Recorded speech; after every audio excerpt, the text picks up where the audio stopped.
Hello everyone! Good morning! Welcome to the channel, to the People Adventures, and I'm here. We're here in Puerto Vallarta, Mexico. Come on doon! Show yourself! Ay, yeah. No, I'm good. Guys, after a long biyahe, well, hindi naman long biyahe, mga 30 minutes na bike. So, andito kami sa isang public, open, non-private beach.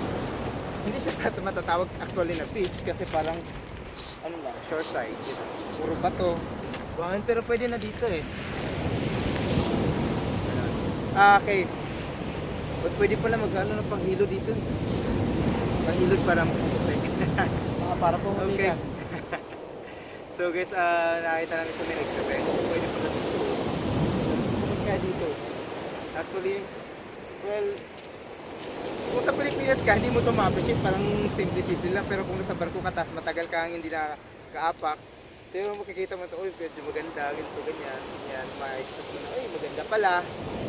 So, actually, meron na akong 4 na oras para lumabas. Kaya kailangan ko bumalik ng alas 2 or 1:30 kasi may training pa ako. So guys, we're on our last cruise up before dry dock here in Mexico. We have our Mexican cruise now. That's the last cruise. And magkadayta kami sa Portland. May ilang days ba? 15, 20 days? 15 days.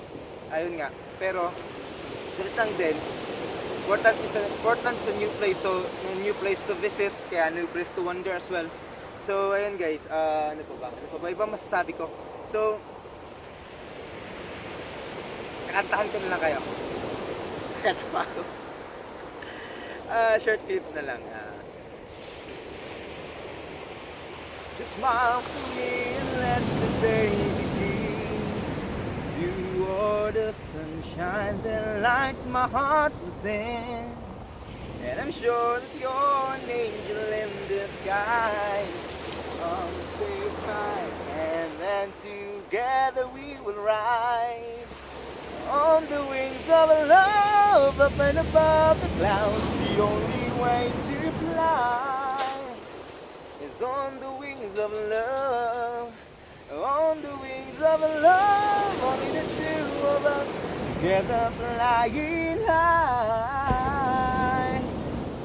high upon the wings of love.